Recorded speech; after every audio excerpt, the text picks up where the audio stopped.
Hello there, and welcome back to Second Take Movies.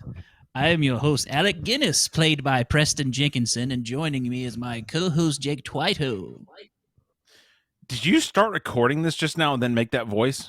Yes. I told you I was Holy going to do cow. my Alec Guinness impressions. I did not expect the wireless interaction. Did we get the 24th century here? Holy moly. Today is our first guest on the podcast, and it's not his first time on the podcast. It's Derrick Stewart. Hello. I hope it's not his last. I'm going to scare him off so quick if I haven't already. But this is the podcast where we give movies and sometimes TV shows that are meant to be movies a second look, second chance, a second take, if you will. Because today we're talking about Obi Wan Kenobi, which recently just wrapped up on Disney Plus. That's right.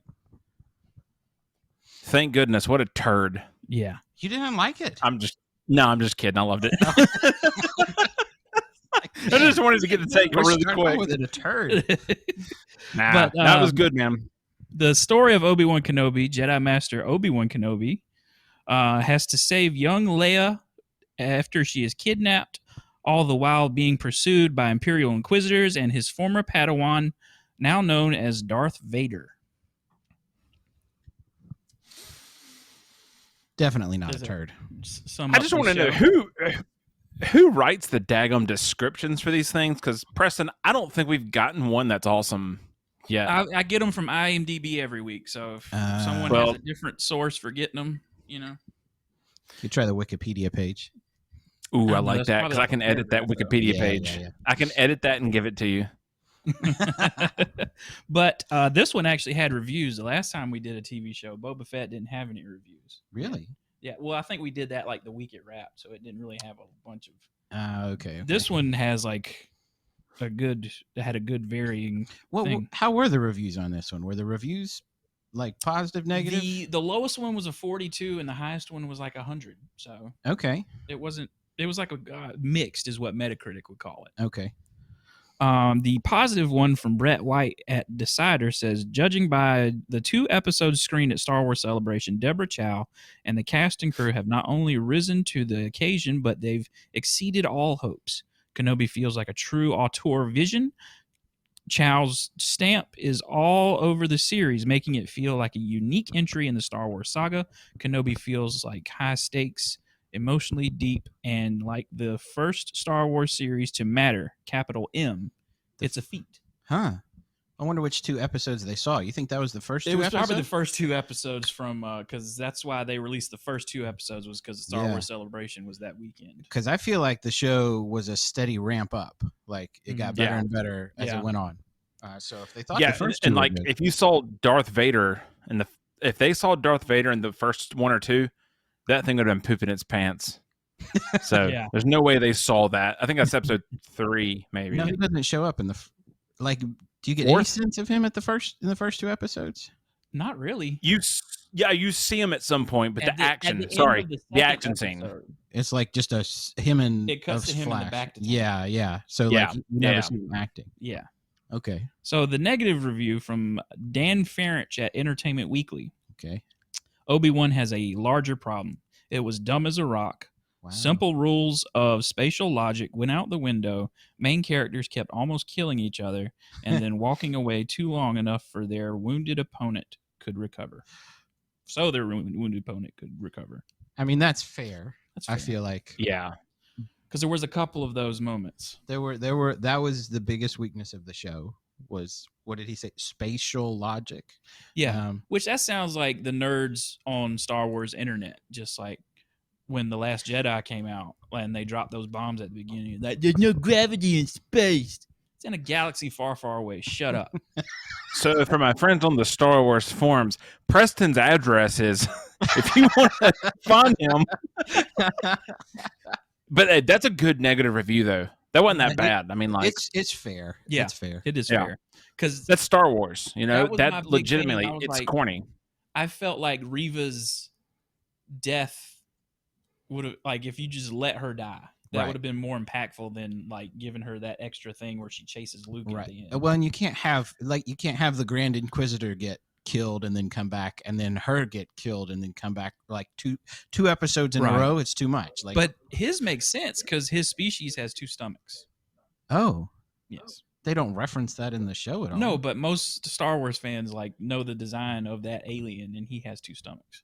You think most people watching the show would know? Probably not. I mean, no, I had no idea. I didn't know the guy poops his stomach. Rupert Friend went on like Jimmy Kimmel and said, "Well, she only stabbed me in one of my stomachs." So I mean, he kind of did that for. Yeah, well, Jimmy Kimmel's a fraud.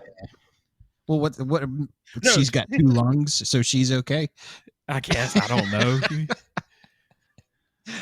You know what? I hate to skip ahead, but that was probably the worst part of the show. That whole segment at the end. Yeah. Like, at the very end? Why did you dump this bullcrap on Tatooine? Like, let the girl go and dissipate, because she doesn't even become a Padawan of Obi Wan. Yeah, I thought that was going to be the setup, but no. No, keep going. No, that's it. They killed her story right there. He goes and takes drugs and sees his mentor in the desert. It's like, what the heck? What was her point? There's none. Yeah. Well, they wanted to give her the redemption arc, right? They wanted her to have this moment where she does not kill Luke, but it was really forced. But we all know that she doesn't kill Luke because of that movie poster right there. Yeah, that's the thing. And that's where this really sucks. High octane. Moment. No risk. Jake, no risk. Doing these episodes in that room over there with the door open, but I can't do this. You're gonna have to go in there. I'm sorry. But like just like posters on the wall. In here, it's nice. It's ambiance. Yeah. Rogue One. I don't know. I couldn't remember it. Just like Rogue One and Han Solo, or the standalone. What's the point of this bullcrap? You know how it ends. It's gonna be a fun ride, but like. Rogue One was a masterpiece, though. You can't trash that one. Oh, I loved it. Oh my it's god, the best looking Star Wars movie. I'm so excited about the series as well of Andor. Like, yes, yeah, I'm in. I felt like so my stance on Obi Wan is I felt like it was the best Star Wars show so far. Like, even it tops Mandalorian in my book. I don't think that. Well, not to double down on you, I agree with Preston. Yeah. But Ewan McGregor has been the best actor, period, for this, though. That's true. That guy, absolutely. Like, I mean, there are some flaws in the story. I don't care. I'm a Star Wars fan. I'm into this. I could give a crap. Yeah. Ewan McGregor, though. Ewan. Is that right? Or is it Ewan? Ewan. Yeah. South Carolina. Sorry. Ewan McGregor. I mean, like, hands down, perfect. Every time he talked, every time he did anything, I grinned. I didn't care. Yeah. You know? Yeah. So and the girl who played Leia, knocked it out of the park. I thought, like, I got warmed up to her. I hate kid actors. Just I don't know what it is, man. Like, all kid actors.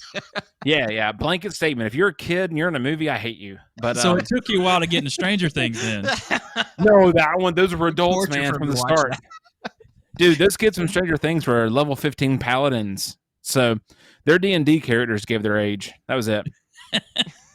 But no, she got better. Like, yeah. And I think it's a show finding its steam. Mandalorian, I'm rewatching that right now. I think it's perfect throughout, but you really figure out, like, 4 episodes in, everyone knows their part.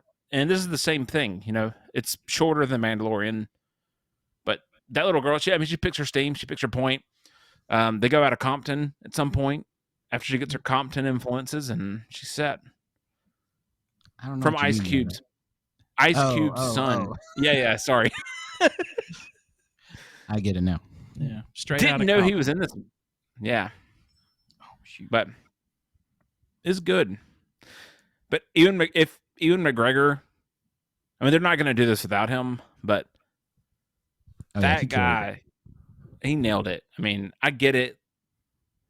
You can't get a guy like Alec Guinness is not going to be able to do it for sure, but well, he's dead. I do love the fact, yeah, Star Wars never dies. But I would argue that Ewan McGregor contributed way more to Obi Wan Kenobi than Alec Guinness did to the character. Yeah, Alec Guinness hated it, didn't he? Oh, he hated Star Wars. Yeah. But I think the only reason he died is because he wanted out. But that shows you how good of an actor he was. Him phoning it in was like made him like my favorite character in all of Star Wars. Right. And Yeah. how can he justifiably hate it? Because like that's the movie everybody knows him from. Yeah. Or maybe that's why he hates it. I mean, it made me go back and look at his other stuff. I don't know if I've seen anything else with him in it. That's true. But the same thing with Peter Cushing. I mean, Yeah. Nobody really would. I mean, I'm sure British people knew who they were, but they weren't like staples in American cinema. Yeah. I wanted to make sure I pronounced this right. The bridge on the river Kwai. I'm not going to pronounce it right. Kwai, yeah. I remember him in that, and the horse's mouth. Oh yeah. But I saw those after Star Wars. I've never and it was seen just that like movie. The Bridge on the River Which Kwai one? is good. Bridge on the River You Kwai. I've will- never seen it. God, dude, you need to watch it, Preston. Okay. There's a moment where you'll hear music Uh-huh. and you'll go, "That's why I know this song." Okay. There is a certain theme at the end, Gotcha. and if you're weird like me, I don't know. I do weird music stuff, and I've always been like, "Why do I know this song? Why do people know it?" It's that movie. So That's why I love having a Pixel phone. Like it just picks up songs, and I'm like, "What is that?" And it tells me. God bless the Google Lord. God bless Android. Google, if you're listening, we are huge fans. Put us at number 1 on your list of the Me and Jake podcast both app. have Pixel phones. Like sponsor us. Like, jeez. I had to look it up just now. I'm not going to be this smart. Okay. Tinker Tailor Soldier Spy, Yeah. the original one. Oh, He was also oh. in that. Oh Who wow. was? That was Alec Guinness? Or Yeah. I didn't realize it was him. And the Lady Killers. So like, there's been so many redos of stuff he's been in. Mhm. So okay. Back to Obi Wan Kenobi though. Yeah. okay, guys. So this is Alex Guinness podcast. Alex Guinness, do you think he drank Guinness? Anyways, I hope he did. what a stupid joke. What a dumb joke. My wife is yelling at me that sucked from down the stairs. So The first episode. How does it start? That's a good. It starts. Man, I can't remember. Tatooine. Starts on Tatooine. You see, I forgot. I'm so confident right now. I love it. I think you see Princess Leia. You see it Luke, opens and then up you with, like- see him. It opens up with the Grand Inquisitor and his monologue. Oh yeah, and they're they're searching in Which- the it was so bar. good. Yeah. Have either of you like kept up with the weird? Not the weird. I never watched the Clone Wars. I'm gonna do it. I'm going through the I've video watched games and Rebels, and I'm going through the Clone Wars right now. Okay. I've only seen bits and pieces of the Clone Wars. My kids watched all through them, and I, would Okay. catch them walking through the living room. And it's also crazy because the Inquisitors were introduced in like some comic book runs, like right. under the Darth Vader comic book runs, which is wild. I'd never seen them before, Yeah. so I was unfamiliar with the characters. Was this his the John speaking was Favreau smooth. thing? Sorry. Sorry, I didn't mean to interrupt you. Is this a John Favreau deal? No, as no. well. Okay. Deborah Chow Did- was the executive producer and director, and she directed a couple of episodes of The Mandalorian. Okay. So I'm sure she was Yeah. picked by Dave Filoni and John Favreau to do this show. Yeah. I'm sure somebody Yeah, at good Star Wars choice. was like, if y'all can't do it, who would you pick to do it? Yeah. And that somebody being Good choice. Kathleen Kennedy, which Star Wars fans don't like to hear that either. Well, What did you just say? Kathleen Kennedy. Kathleen Kennedy. What's Yes. her initials? Is her middle name Oh God. Cuckoo with a K? God, sorry. why do people hate her? Like I thought. Because of Last Jedi and like Oh. the sequel series. And I mean, okay, Yeah. it's justifiable then if she's Oh, in charge of God. that. Jake's with me on this, right? Like Jake, you hate the sequels? I do hate them, but with doing this podcast, the Preston, Kathleen Kennedy did a lot of good in other movies, and it blew Yeah. me away. He's like flat out. I can't remember. I think it was Indiana Jones, one of them. Kathleen I'm Kennedy's not been a saying- part of so much stuff, but I'm yeah, not the saying bad sequels things some of the about her. prequels. The sequels were terrible though, and like Preston keeps trying to defend them to me. And I've said this from day one. The first two are good. The last one is straight garbage. yeah, all right. I won't crack the. I won't get into it. We can keep going. I'll with switch it. Obi-Wan Look, I'll Kenobi. switch it up. 1 and 3, okay. 2. 2 was interesting. They're all terrible. Oh my. All right. Anyway, I don't know. It's hard. It's hard. Like if they let Rain Johnson do what he wanted to do front to start, would have been way different. So this is the last it's word tough. on it. I will say, as a trilogy, they do not flow good. It does not work. You should have hired a director who was willing to do all three. Yeah. Yeah. A And writer I think you should have hired a director that's unknown. I think you should have hired an indie director who nobody knew, just like George Lucas. Don't do fanfare. Don't do fanfare. Don't do destructive fun. It's Yeah. terrible. J.J. Abrams is good at starting something. Yeah. But sticking the landing, he does not do well. Doesn't that suck? I mean, like everything I've seen since the sequels, I keep thinking, why couldn't the sequels have been like this? Like Obi Wan Kenobi. Like, I would have been happy. Because his Star Trek movie is very good. Yeah, the first one is okay. Yeah, the second one not good. Yeah, that third one was fun though. I can't remember the third one, but yeah, where Idris Elba is like a crusty alien. Oh yeah. He just likes to mess with yeah, make Idris Elba ugly. Love it. Anything to make me feel normal. Perfect. I'm scum, and so is he. Yeah. But I think after watching Mandalorian, sorry, not to hijack you. After watching Mandalorian, I hated that sequel so much more. Yeah. Just that's what you could have had, that quality. I do honestly think they're grooming Dave Filoni to do a movie at some point. I mean, they should let him because he's he knows Star Wars. Killing it. He knows Star Wars better than George Lucas knows Star Wars. George Lucas, man, he's.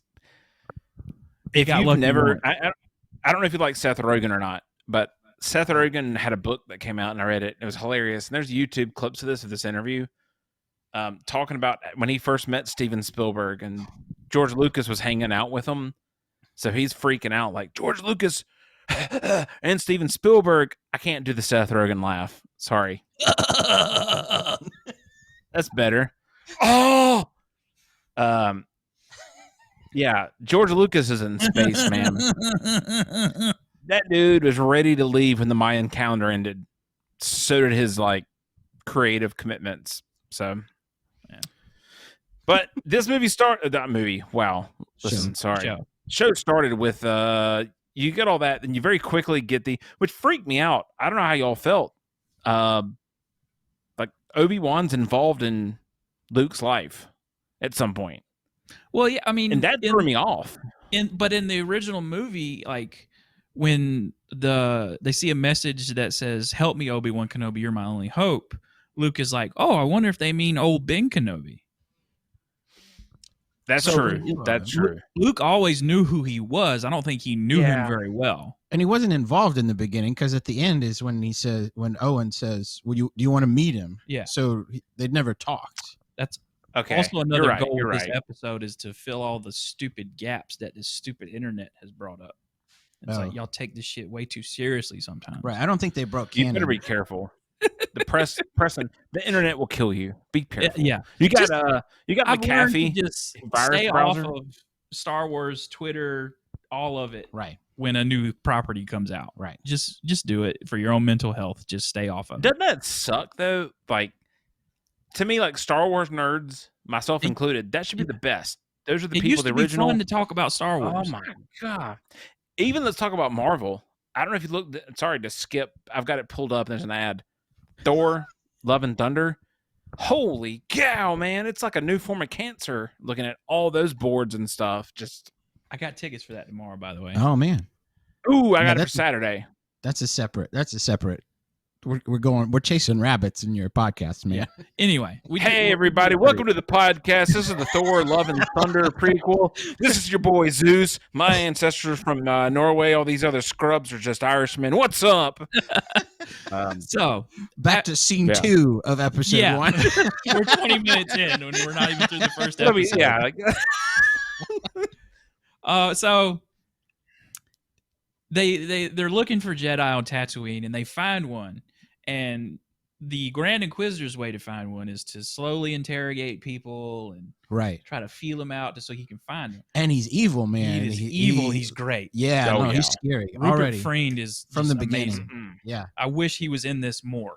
And then Reva comes in and she's like, "No, I'm just going to cut people's hands off and throw knives at them." Angry, arrogant one, and we find out later that she is the little girl from the very beginning of the episode, right? Who is training on Coruscant. That's how it starts. Yes, that is how it started. I just remembered that. I brought it up. And that is a kick butt scene where the clone troopers are coming in and all the Jedi are fighting them, and the clone troopers actually look real. Yeah, they look scary, but like the Jedi are like, that's cool. I always wanted to see that. Like they cut that out of the movies, and I thought, how did they end up killing all these Jedi in the temple? Like there's tons of them in there. Well, even George Lucas had the restraint to not show the murder of children on screen. I mean, not really. Not on screen. Well, I mean, there was one shot where it's like, Master Skywalker, Yeah. what are we going to do? Yeah. And he just Are you Obi from Harry Potter? That kid probably did grow up. Master, put the salt in my book. So I've watched the show twice now because I watched it first, and then I let my kids watch it, and I was like, "Oh, this is a little brutal here. Maybe they shouldn't see parts of this," but it was too late. Well, it also didn't help that it came out right after Uvalde, Texas. So. Yeah, that made it worse. Yeah. So that's why they have that warning. If you that. watch it again, they have that warning at the beginning of that episode now. Like, I didn't see it before that. Oh, I didn't see it the first time. Yeah. Stranger Things had it out the gate on the last season. Yeah, I think they added it there. Which the first 2 episodes of this and the first volume of Stranger Things 4 came out the same day. Yeah. Okay. Huh. But anyway, pressing on, we find Obi-Wan out in the desert. Right. Cutting up a giant fish-looking thing. I'm gonna assume that's a crate dragon. Okay. Whatever. Why not? Yeah. And we find out he's living a simple life. He's doing a 9 to 5 on the low. He's cutting up meat, takes a little meat for himself. For his animal. He's compassionate. Yeah. And that's the main theme of the Grand Inquisitor's speech is that the Jedi, they are very compassionate, and it's like an itch for them. They have to help people. And Obi-Wan doesn't. And we're showing we're shown how Obi-Wan has just honestly he's like Luke Skywalker in The Last Jedi. He's kind of cut himself off from the Force. A little bit, yeah. And there's a scene where a worker turns in his stuff for the day, and he's like, "Oh, this is half." And then the foreman like beats him out the thing, and then injustice is happening. Yeah, injustice is happening basically. And Obi-Wan does nothing. He kind of selfishly stands by and does nothing when he knows. Freaking killer should have left him just like that. Leave him that way. Let him be a hard guy. He don't give a crap. He's got a union job. He don't give a crap, man. Sorry. He's got a union redemptive job. art. Screw that. Let him be dark. But we see he's living in a cave. Right. And I even saw that. Again, Star Wars Nerds Online, somebody was like, well, how did you find that cave? Who cares? I was about to make a comment of, I saw the nerds that were like, that's not the cave that he saw in the original movie. Hello, my name is... I tell you what, the show really could have been helped by a 15-minute backstory of him searching out different caves. Like Cave Realty. Like, yeah. This one's very spacious. The lighting. I'm not happy about the lighting. You'll love the way that the 2 suns shine in the morning, right in when you wake up, and the light just lights up the cave. And when you're trying to communicate with your dead master, it'll be amazing. Joke's on you. Disney owns History Channel and HGTV, I think. This season, Property Brothers does Obi Wan Kenobi. Tatooine caves. No, actually, those are owned by Discovery. Oh, never mind. And they own crap. HBO There goes your sponsorship, dude. And Warner Brothers. Oh, so I liked the Jawa, with like the opening the scene with the Jawa stealing his stuff and selling it back to him. I thought that was funny. At least try to hide the fact that you're selling back what you stole from me. So I'm watching Mandalorian again. I love the continuity of, you've seen the Jawas before, but now it's this running joke. Like, they've done a really good job of, how these things are supposed to be. It was good. I giggled. Wow. I'm a girl. I giggled. There's more continuity there with the toy that he's making. Like Luke Skywalker has that. Yes, because that's the toy he's playing with in A New Hope when he's cleaning up the droids. Like, isn't that cool? I was really happy about that. And how lucky did they get back in Revenge of the Sith that they cast I know the actor's name. To play Bail Organa? No, that played Owen. Oh, yeah. Joel Kinnaman? Not Joel Kinnaman. I have no idea. Holy crap. Is that guy in the original series? Yeah. Yeah, he's in like that actor and the actress that plays Peru. Right, they'd come back. She even got like caught up in a cult between Revenge of the Sith and this. Like you do. In the mid 2000s. Yeah. Nexium, it's on HBO Max. Go check it out. Okay. It's terrible. But yeah, it was the same actors. Same actors, yeah. Owen, yeah. What? I have to look him up because it's going to bother me. Golly, I didn't pick up on that, man. That's crazy. I knew it. I was like, I know this actor. He's done stuff, but yeah, because they shot that. Joel Edgerton is his name. Because they shot that. He's an Australian actor, and they shot that sequence in Revenge of the Sith in Australia. Yeah, and they casted a bunch of the local people. So they casted Joel Edgerton, who has become like a great actor in recent years. Oh, okay. I didn't know that. I haven't seen him in much. And how lucky did they get that they casted him that many years ago and that he is who he is now? And I like the conflict in the beginning between him and Obi-Wan. Like, he doesn't want Obi-Wan to be anywhere near Luke because he might turn out like Anakin. And because Obi-Wan is in this series is wanting to train, like that's the conflict between him and Owen is he wants to train Luke. Yeah. Because he feels like he's going to come of age soon and he's going to want to know. That was incredible too. That whole part of me, I think that was there's a lot of other things, but yeah, you really figure out like Obi-Wan and almost said Ben Kenobi, but he's been Owen and them, like there's connection. Like they know each other, they understand it, they get it. When episode 3 ended, I was like, well, how's it explaining any of this bull crap on Tatooine later? Like this doesn't do anything. So they did a lot of good job cleaning up stuff. I thought so too. Yeah. People complain about them ruining continuity or canon or anything. I didn't get any of that from the show. Like they pushed the boundaries a little bit that like Leia and Obi-Wan had met and interacted, but like it didn't break anything for me. It made it richer, it didn't ruin it. You talk about baking some boundary cake, breaking some boundaries. I know I'm skipping ahead like 3 episodes. It's all right. We can keep moving. I mean, like we could definitely stick onto those, but like the stuff really gets going hard with Obi-Wan weekend old air quote. No one, someone could see this, but hearing it, Obi-Wan's like lost. You know, that's the whole point of the show, I guess. Is my microphone's gonna fall, but he's lost in his ways. He fights Darth Vader. It was so hypnotic of modern lightsaber effects with Darth Vader. Yeah, you actually see like the LED glow on their body. They shot it in dark scenes. The lightsaber fights were top notch in this one. I feel like that's the mistake that the prequels did not do is like because they had the technology at the time. They didn't make lightsabers cast light because they did it the old school way of like they did in like the 70s with like some kind of paper or something on the little poles. I did the research onto the camera. They had it. It was so expensive. Yeah, it was probably expensive. Well, yeah. So like for now, like you break one of those things. Yeah, it sucks. But it's like I sound like a pleb of just being like it's like $1,000, no big deal. But it's like 50 to 80 previously if they did it. So who cares? It's basically what you like the stuff that they sell in Galaxy's Edge and like the Disney parks now, where you can build your own lightsaber. Yeah, it's basically the same thing, but it way this more podcast expensive. Brought to you by Disney World. Thank you for sending us all 3 of us are getting lightsabers for $1,000. I will take any money. Yeah, because Disney really needs a podcast to up their name recognition. We're doing so much for them right now. I'm glad you said that because you know what? Disney has long been stigmatized by this Nazi way of Walt Disney was a, Nazi. You just managed to bring this in. Oh, gosh. I'm sorry. That's why I edit the episodes. Yeah, this one's getting cut out. Dang it.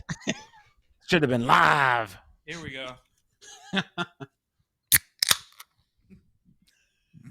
Nice. But so I mean, like, there are a lot of good scenes. I know I skipped to episode 3 of this. I'm sorry, my microphone episode 2. Episode 1 ends with him deciding to go after Leia. Yeah, Leia she gets kidnapped at the end Yeah. of episode 1. Episode 2, he finds her in a meth lab. Right. Bounty hunters coming for him. They head off on a thing, and Reva tells him that, oh, Darth Vader is Anakin. And it doesn't really get good until episode 3. That's where it really picks up. Episode 3. That's where we first get our glimpse of, or our first look of Vader. Yeah. And episode 1 and 2 had like the 2 cheesiest scenes. It did. It had the scene where Leia's running away from all the kidnappers in the woods, which really bad. I feel that sequence showed the limits of the volume. Right. I think the Mandalorian crew has figured out the perfect way to use the volume. Yeah. And they didn't quite get that on this episode. Yeah. The full-grown adults being stopped by an 1.5 inch thick branch. Yeah, I can't get through here. But I think it's also the volume, and also they're working with a 10-year-old actor. Yeah, I mean, it's forgivable, but it is bad. It was a little corny when I first saw it. And then episode 2 has Reva parkouring across the roofs, like a lot of that seemed for like nothing. very fake. Like I think I agree with the choice to go with parkour, but like the choice to like kind of use the Force with some of it made it look really fake. I mean, that was the revelation there, right? Though she hadn't used the Force before. Yeah, she had. Not really. Well, I mean, we Actually? all know that the Inquisitors are like former Jedi. I didn't know. Like I thought. Well, they all have lightsabers. I just thought she was like kind of a Jedi. I didn't know like she was like full blown. Like I can move stuff around. They're not the most powerful of the Jedi because they were like taken, like either taken as children or like turned into Sith. So it kind of had a purpose. It did, but then like she never actually gets to Obi Wan. It's just her running across, snarling, and But then episode 3 is they land on the planet Jabim. That's Jabim. They land on Jabim, and they're trying to find the rendezvous point, right? And that's the scene where they meet the guy driving the truck. Yeah. And it turns out he's like an Imperial agent. He's like a Trump guy for the Empire. Like that was tense. Like that was a good scene. He's got like a Empire bumper sticker on his little floating carriage thing. And you really felt betrayal, like when he turns him in, like because he's so friendly. He's like, "Hey, you guys need a ride?" And then, "Hey, you need a ride?" Yeah, and he's so jovial, alien, like, "Oh, great!" And fun fact, that was Zach Braff. Really? Yes. That's what I thought. He sounded familiar. That makes sense. But then he takes him and sells him out. I got a deep cut here. I think all that was intentional. It's terrible. It's had terrible editing, terrible action. I think it's flat out them bridging, or not original, but 1, 2, and 3 series to 4, 5, and 6. It's like, we had garbage CGI, we had garbage action. 4, 5, and 6, we were practical, we were real. So it's like the beginning episodes, they are all kind of garbage. And it's like the closer you get to 4, 5, and 6, it's like, oh, this is better. This is more believable. I will say when I was rewatching it earlier this week, I didn't really pay attention to the first 3 episodes. Yeah. So I was like, Yeah. I like episode maybe the 3. first 2. I think the third one was when I really started paying attention because I was like, man, I can't wait to get, because I knew what was coming in 4, 5, and 6. The third one is where he fights Vader for the first time, right? Yeah, on the pit with the fire and everything else. Yeah, and that's defends himself against Vader. Yeah, that's a good setup. Like, he's still like, he takes him forever to activate his lightsaber. He's not really using the Force. Yeah. I thought that was like a cool build up. Like you're thinking, what's wrong with Obi Wan the whole time? He's not fighting Vader. He's running away, and then Vader's just literally raking him over the coals. Yeah, I think that was like, I'm gonna set this shit on fire, and I'm gonna let you know. Yeah. Oh, it's totally what it was like to be burnt by lava. Welcome to my world, you prick. Make sure I'm dead next time. Yeah. Did not give I have the high ground, Anakin. That's all I wanted. Some great lines. Not Anakin, Obi-Wan. What does he say there?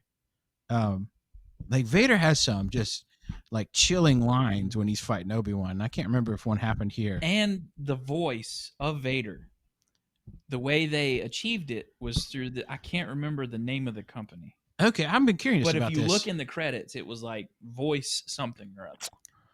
Oh gosh, I should know this. I know the people that did it because it's not James Earl Jones. It is. It's a mixture of Hayden Christensen. It's like Voice Labs or something. Okay. Company, but they had samples of James Earl Jones, and they used it to create this artificially with Hayden Christensen's voice to make the voice of Darth Vader in this. I mean, they did an amazing job. I don't know if you heard anything I said on that because the microphone was away from my face. All of it. Yeah, it's like it's a deep fake for audio. That company was been around for a while. And then at the end, jumping ahead again, but then in the last episode when he gets his helmet cut off and it's going back and forth, yes, it's flawless and just, I mean, that was. I mean, they tried to do that was amazing. With that, they tried to do what they did in Rebels with it. I hadn't seen that part. Well, Ahsoka gets in a fight with Darth Vader at like a Sith temple. Oh, okay. And she manages to crack his helmet. And so they're redoing That's that. where she realizes, oh, Anakin is Darth Vader. Like, oh my gosh, my former master is Darth Vader. Look, not to stick on the ending necessarily. I guess we can go from both ends, but man, that last fight scene, it has been hated on so hard on reviews.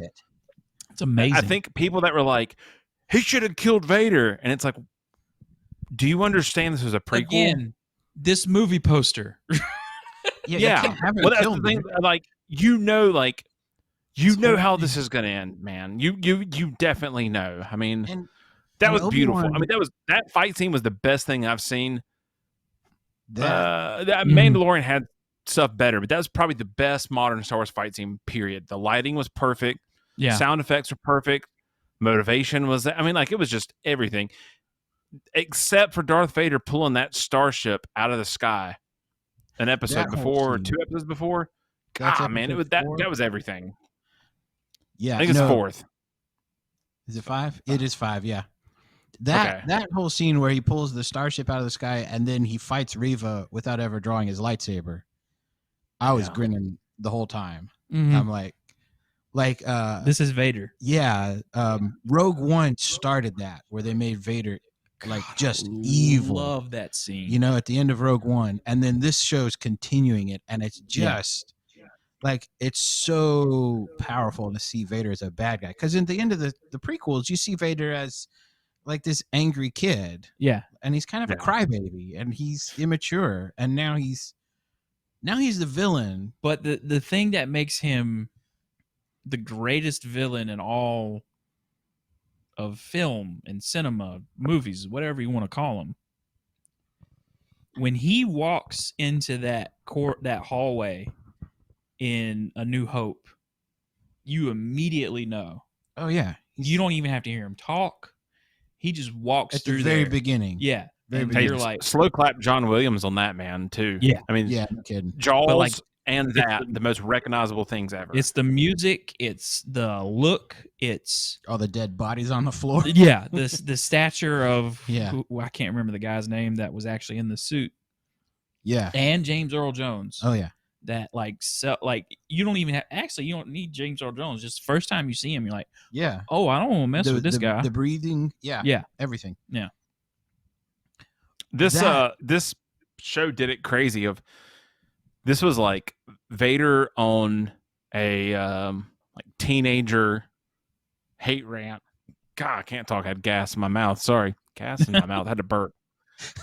Whatever. Like Vader's just like mad. I feel like in the original series, like he's calculated. He's not. Yeah. He's still violent, but this one, he's like, I don't give an F that we're gonna burn all this fuel. We're gonna follow Kenobi. Suck my butt. The scene in the town where he's walking through trying to get Obi Wan to come out, and he's just killing people with the Force. He drags that woman across the ground. Awful. He chokes out somebody. Yeah, no, that was the scene where I like my youngest daughter. I'm like, I said, "Come over here," and I closed her eyes. I'm like, "You can't watch this part. This is a little rough. A little rough." Yeah, because I mean, he's just killing innocent people, and But at the end of that episode, Leia runs up this tunnel with the defector, or the woman that's been helping Jedi go through the path. That chick that Obi-Wan banged. Got it. If you banged anybody, it was the Princess of Mandalore or the Queen. Dude, of Mandalore. I wrote so many stupid. Wait, was she in this? No, she was not. That's from the Clone Wars. Yeah, that's from the. Okay, Clone I was Wars. about to say, what did I miss? Holy cow! Okay, there are theories that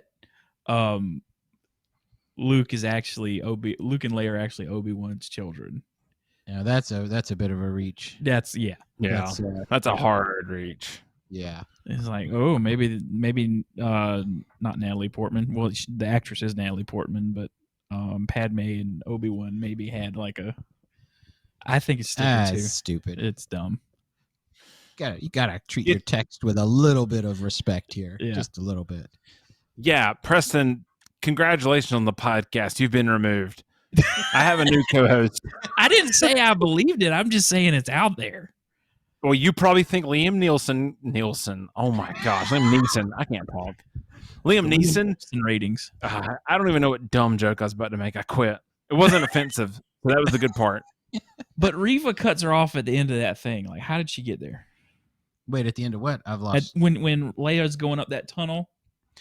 Oh, like Reva's right at it. Like she finds where they are getting people into that tunnel. She finds the entrance, but somehow she cuts around to the end and beats Leia to the end of that tunnel.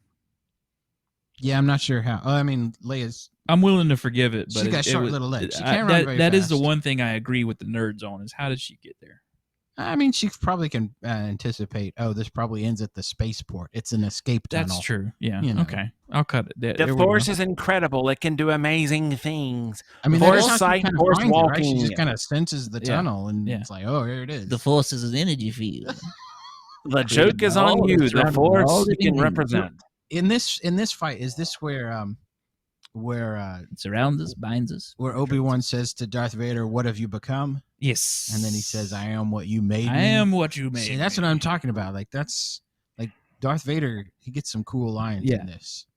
Yeah, there's a sick, there's a super sick scene that parallels episode 1 when Darth Maul kills Qui-Gon Jinn. It's the exact same kill move.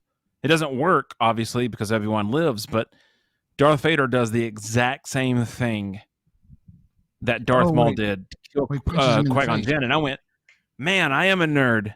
I saw this. I know what this is. This is crazy. Well, if you really want to get nerdy, there's an episode. Star Wars Rebels has an episode that does it. Where it's the only episode I've seen. Darth Maul finds Obi-Wan in the desert. Right before, and it's like literally right before A New Hope.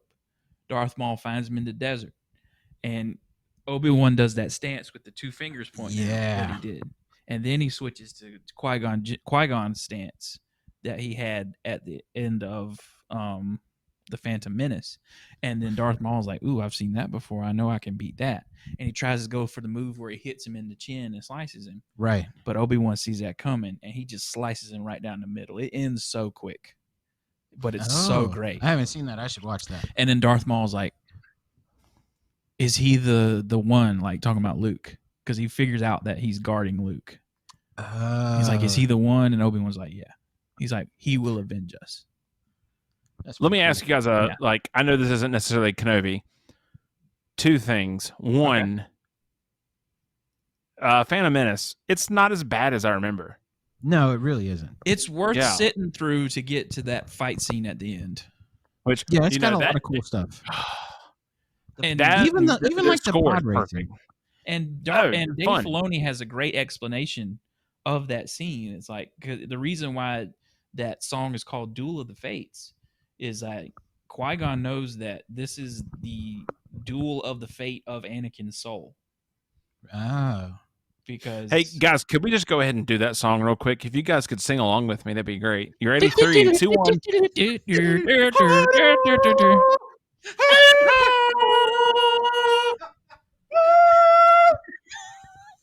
I had to listen through this beautiful voiced person at some point in time do that entire song by themselves. Ooh, that's.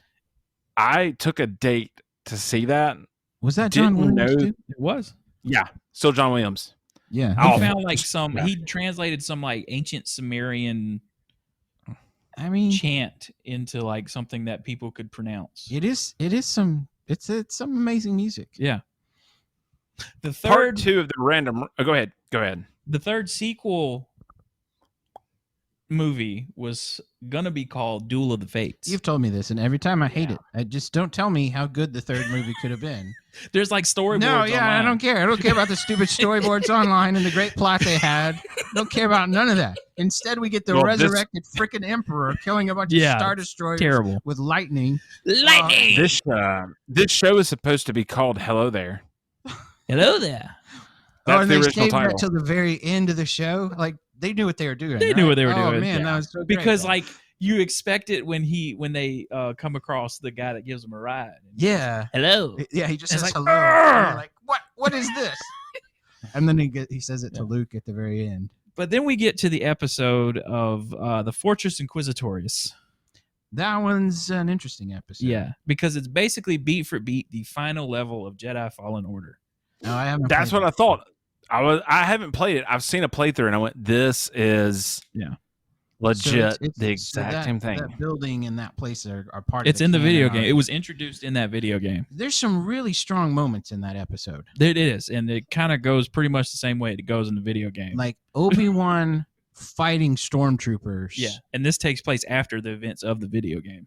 Obi Wan fighting stormtroopers and holding his own is just well done. Yeah. Like it's some great action. When the lights go out in that room and then the blue lightsaber lights up, I'm like, oh. And him in the hallway and they're on either side of him and he just keeps spinning around. And then he holds back the water. Yeah, like all of that is just and Ewan McGregor like looks like he's like this old man who's struggling but still got it the whole time. Yeah. Like I was loving that whole part of the episode.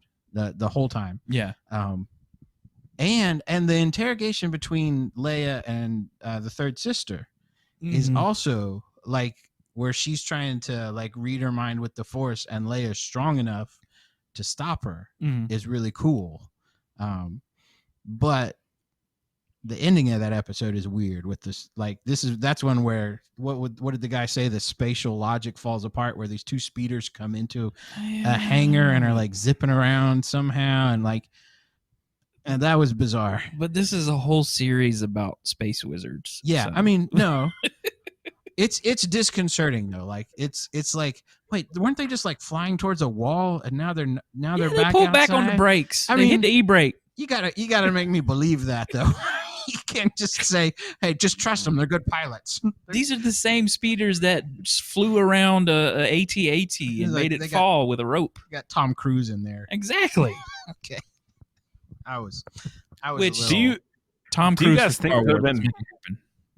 Would this have been better as a movie? Maybe. If you cut some parts out, yeah. I think there's enough bloat. Yeah, it'd been long for sure.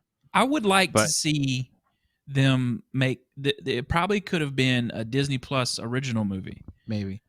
Like I would like to see Star Wars experiment with that. I'm a big fan of this format though. Like I would rather see 6 1-hour episodes like this and tell the story in a lot of detail. Yeah. Like I feel like that was why Stranger Things was so good the first season. They were the first people to really do that. Like they had like 8 episodes and they were an hour long and they told a really tight story, but they told it in detail. Yeah. And this did too. You hooked me up, man. I was related but not related to this. Stranger Things season 4. I'm not going to ruin anything. I'm not going to spoil anything. Yeah. I won't say anything. But you know, like the problem with TV shows is your penultimate episode, the one to the last. That's when you build to the last, and it sucks. Typically, it's like this episode's to make the last one look better. The last episode of Stranger Things is 2.5 hours long. So all they did was merge 2 episodes where, you've got the penultimate swing, but it's the same. It's all stupid. I mean, still the time, but it's all together, I guess. But this show, the penultimate one here, it wasn't bad. Like everything worked. No, it was better than was like movies I've seen. Yeah, the 5th episode, because that's the one where you. Yeah. I mean, that's the whole battle with Leia trying to open the doorway. And like stormtroopers coming in. They get back to that planet where they take people off of. Yeah, I thought episode 5 and 6 were both like top notch. That's where you finally find out that Reva is this which you kind of ambiguous character. You kind of wonder about her motivation throughout this whole thing. Is like, okay, does she really care about what Darth Vader thinks, or is she just trying to get close to him? So my son and I kind of had a little debate about her. Like, okay, at the end, he's like, oh, so she's a good guy. Not really. And I'm like, well, she was still like cutting people's hands off. She was I would say she's a neutral. Yeah. Because she's willing to do anything. Yeah. To get her revenge. Right. And even after like not killing Luke, I don't feel like she's got some atoning to do. She's not. She does. You can't just. Oh, I decided not to kill the kid, so I'm everything in the past. Spend some time in the desert. That seems to help. Yeah, because and she led the attack that killed all the people trying to escape. Yeah, Tala and is that her name? Am I saying that right? That's I think right. I can't remember her name. Yeah. But she was the former Imperial officer. Yeah, like killed her. Which her death was a very like emotional. It was. That was in episode 5, and that was like. Was she in love with that robot? No, it's just it was like, it was like you remember the robot dying in Rogue One? Yeah, it's like the saddest scene in Star Wars. It's like but the voice actor did it, man. Yeah, Alan Tudyk. Yeah, who was that? Alan Tudyk.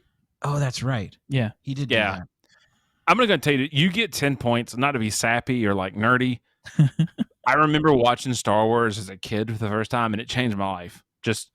It was like, this is the best. So for you to like introduce your kids to that, you get 10 points straight out the gate. Like I was really mad at them for a little while because I showed them like 2 years ago. I showed them A New Hope, and they all said, "This is dumb." Oh my god! Okay. I changed my mind. Your kids suck. No. So this is like kidding. At the beginning of the summer, I said, "Let's watch this again," and now they're like, "So we've seen all the prequels and we've seen the first 2, but we haven't seen Return of the Jedi yet." But they've skipped ahead to see Obi Wan, so a little bit out of order. But now they're like, "Can we watch Return of the Jedi tonight?" I'm like, "Yes, we can. We might watch." That makes me so happy. I mean, like, that's like a rite of passage almost to me. Like, I don't have kids. I have 2 dogs, just to be clear. But like, I've tried to make them watch Star Wars. They don't care. They want to go like chew toys and stuff. But yeah, I just think there's something about Star Wars that, as a nerd, that movie there. Yeah, I saw it in 1997 for the 20th anniversary re-release, and I think that's what started my obsession with movies in general. Wow, and probably why I'm. Preston, what theater did you see that in? Do you remember? It was in a it wasn't crappy at the time. I don't even think it's there anymore. It was at a little theater in Sumter, right behind the Red Lobster. If anyone in Sumter knows where I'm talking about, they should know. I went to Camden Theaters for that. My brother and I the same release VHS copy of Return of the Jedi. Oh yeah, and we watched that thing religiously. Like once a month or so, we'd watch Return of the Jedi. Just not Return of the Jedi. Empire Strikes Back. The second one. Yeah. The best one. Speaking of which, what's wrong with that Return of the Jedi poster? I have no idea.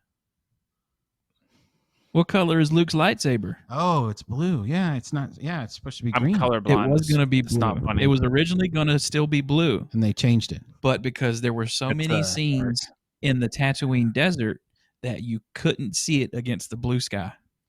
At the beginning of the movie, so they switched it to green. Preston, yeah, it's awful. I quit. I'm colorblind. I quit.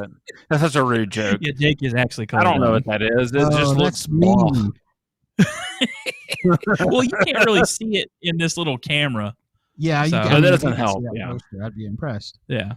Sorry, but I applaud you for making sure your kids see Star Wars. Just a huge part of my life of seeing. I'm not going to tell them about the sequels though. Like. When they ask, were there any more movies after Return of the Jedi? I'll be like, we can watch Rogue One. You know what? That was it. That just takes you back to the beginning. Yeah, no, I don't know anything about J.J. Abrams and Rian Johnson. I think they died. No. Rian Johnson went on to make one of the greatest movies. Rian Johnson is an amazing filmmaker. He sucks at Star Wars, though. Dude, if you've never seen the movie Brick, by Rian Johnson, it is the best movie. I'm one of the I'm glad. I'm glad both of y'all like that. Looper. Looper's yes, good. Thank you. Knives Out. sequels coming out too. Yes, that could be. Dude, Yeah, I'm pressing. I've decimated your podcast episode here of Kenobi because I just go as many wormholes as I can on you. No, it's fine. We go through a wormhole every week, dude. Like, what? I mean, what's the verdict though? I think we said at the beginning, it's good. Yeah. Yeah. I mean, like this was great. Like I wish this was the sequels. I put it a 9 out of 10. 9 out of 10. I'll cut you an 8.5 to not tick anyone off. I think it's good. Right up. I put it like there's the Book of Boba Fett was like a 6, and The Mandalorian is like 8.5, and then this just edges out The Mandalorian for me. You know what? Actually, I give this a 9.5 because John Williams came back to do stuff for this. Like I love. He did. He came back to do the theme because he never gave in the original Kenobi series. He never gave Obi-Wan his own theme music. Oh, that opening theme, John Williams. That's the only thing he did was that opening theme. And they did a good job of like saving the other iconic Star Wars music till the very end. The rest was Nat. I think her name was Nat. She did the music for Loki. Whoever she is. Like that, at the end, that enough for me is a 9.5. Yeah. At the very end, when Leia's saying goodbye to him, and it starts playing her theme and like the Force theme, I was almost crying. That was just beautiful. Crying. Where he's like describing her parents. Yeah. I'm like, ugh. And like one of the best scenes in the movie is when she straps on the holster. Yeah. And her mom says, "Is that a holster?" Yeah. I love it. But my favorite part, we talked about how Darth Vader was kind of like this angry teenager throughout the show. He kills the last of that in that battle. Like at the end when he fights Obi-Wan. He's like, I think that's like because he says like I killed Anakin. Yeah. And I think that in that moment is where he did kill, like Darth Vader killed Anakin in that moment. Yeah. And Obi-Wan recognizes it because he says goodbye, Darth. Yeah. He calls him Darth. That's the most heartbreaking moment of life. It was great. I give up. Hayden Christensen is such a good actor. He did a really good job. He is, man. And like good job. I mean, like where he and Obi-Wan are young again. Like, we forgot about that. Yeah, that's so good. Yeah. They were also mad because they did like, why didn't they de-age Hayden Christensen? First of all, you don't need to. I mean, he doesn't look really much older. No. You can tell. No. Okay, it's old Hayden But Christensen. if they did try to de-age him, y'all be complaining still. So shut up. Yeah, what do you just suspend some disbelief for a second and enjoy this awesome moment. Half of this has been me yelling at Star Wars. Dude, I'll tell you what, boy, Hayden Christensen. Yeah. I was like, I'm so happy they got him to be in the Darth Vader suit. Who gives an F? Yeah. Then that flashback sequence happened, and I said, nope, okay, got it, perfect. And then the end fight scene, where they slash the mask. Yeah. What a good job, man. I mean, I hate it for that guy. I hate how much hate the prequels got. I don't think they're perfect. I don't think they're great. Hayden Christensen, though, great actor. There is a complete through line through those movies. Yeah. Like we start here and then we finish here, and that was the goal. Yeah. And we did it.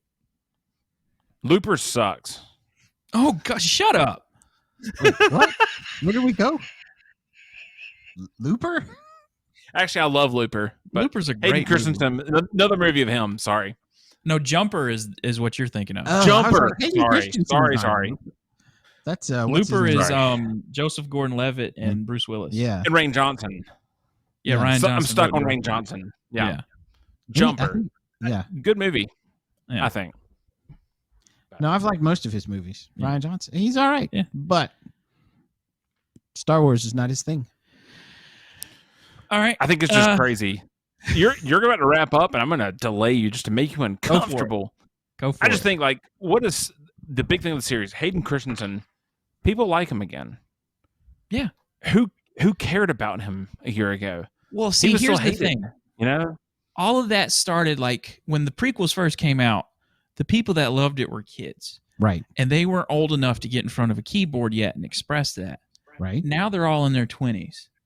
And there's like this whole slew of people that loved it back then but couldn't vocalize that. like we can now. And Star Wars has always been for kids. Like it's absolutely. Like it's not adult cinema. It's about space wizards. Yeah, we got They're cool with laser swords, brothers and sisters kissing.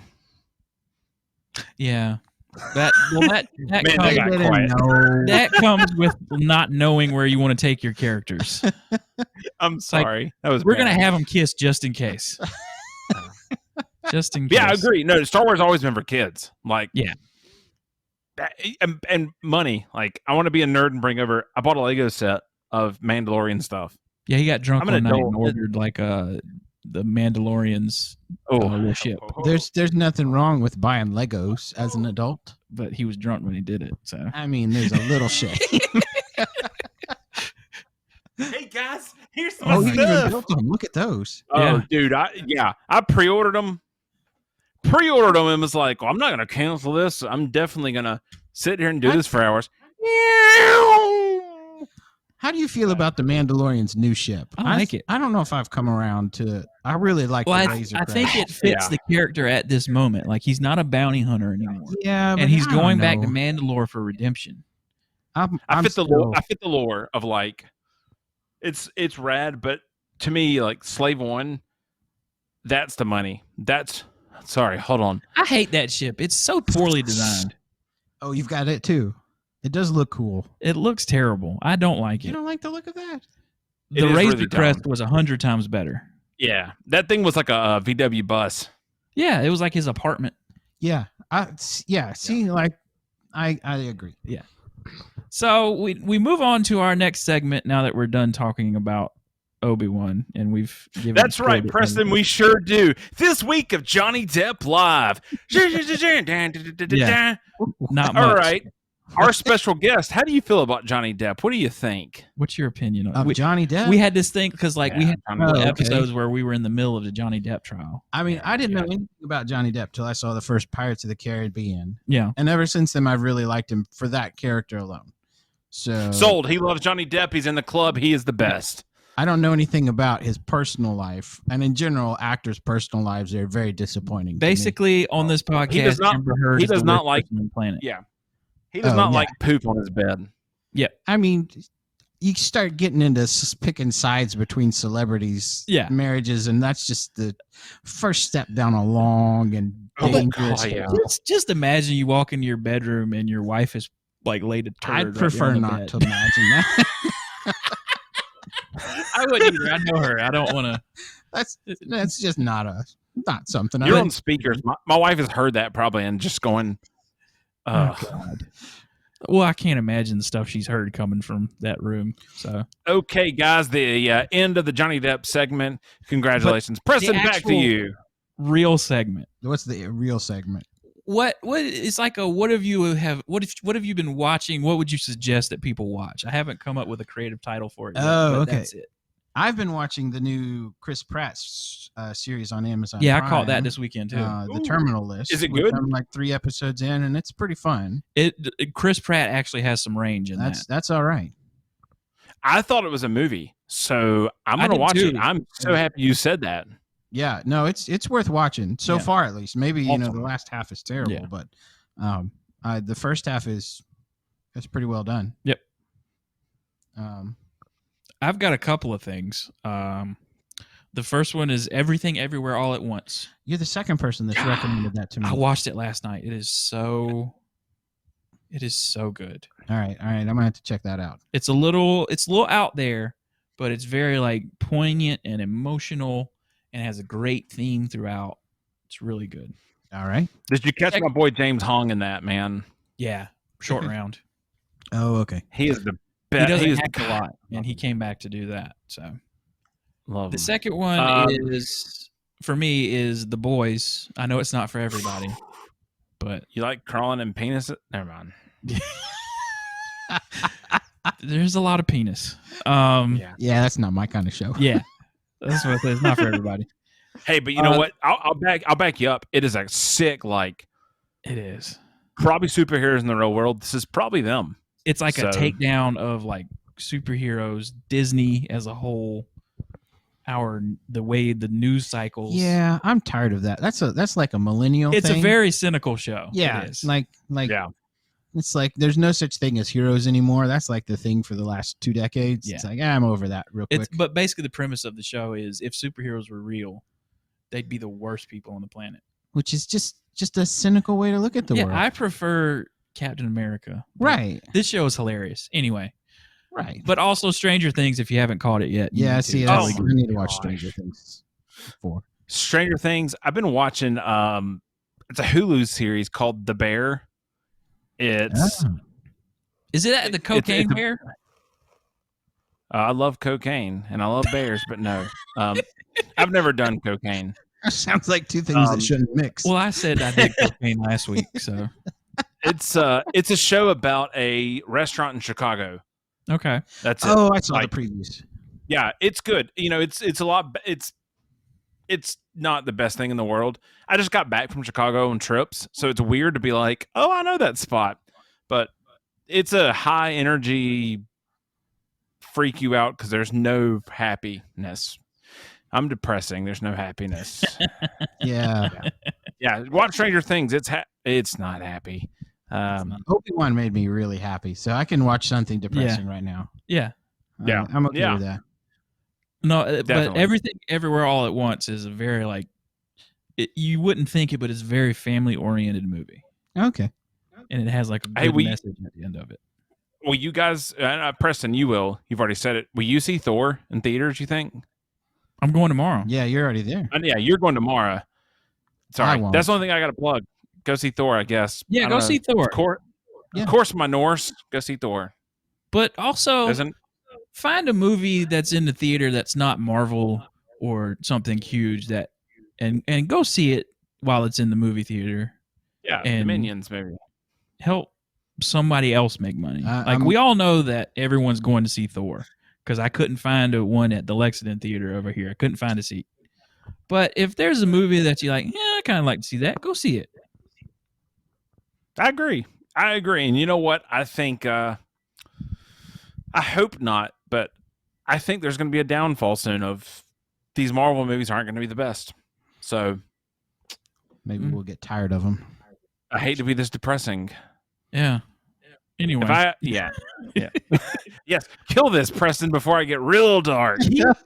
Let's do this. Keep giving me more Star Wars like this, except I want new characters in new places. This is a galaxy far, far away. A galaxy is huge. Give me new stories, new people. No, we did have new characters and we did have new places. We did. Like, they did all right. It wasn't all on Tatooine. Yeah. I'm happy about that. Yeah. Let's set this up, three of us. What's the next series? Andor? Right? Yeah. Look, I'm not Preston. I'm volunteering you. I won't volunteer you. Look, Andor ends. Let's do this again. You know? Yeah. Why not?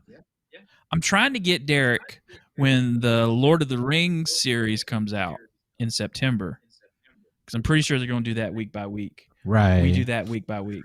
But Derrick has classes. He has 5 classes to teach in September. So, and I sound like a really bitter person when I talk about Lord of the Rings.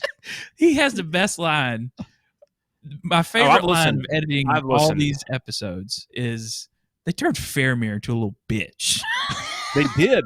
They made him useless. He was nothing. Thank you. There's no point. I mean, I love Tolkien. I also love Peter Jackson. I think what he did was beautiful. But there are things just like Star Wars, there's small things that are like, why did you do this? You screwed up. He did to Faramir what Ryan Johnson did to Luke. Oh, calm down. Yeah. They can both go jump off a bridge. Yeah, and you know what? When I cross, I can't remember the right name of that river. If I don't see horses coming out of the river itself in Fellowship of the Rings, eat it. No. So you're not going to New Zealand then? I would love to go to New Zealand. Actually, I might. I would love to go there. I'd like to take that because they have a tour of you can go from Hobbiton to Mount Doom. That would be fun. I'd love to do that. But I'm a big nerd. That'd be great. Way. Anyway, Jake, you want to do like we talked about the other week, we'll continue with that director of Equilibrium and do the Total Call remake next week? Yeah, that's perfect, man. I'm pumped. Cool. Beautiful original show. Wow. Movie. This show is original and beautiful. Down. We're the I'm first down, white man. dudes to review movies on a podcast form. Nobody's done that. Yeah. Brave. What are you guys drunk? Stunning. What are you guys drunk? I am We're a little bit.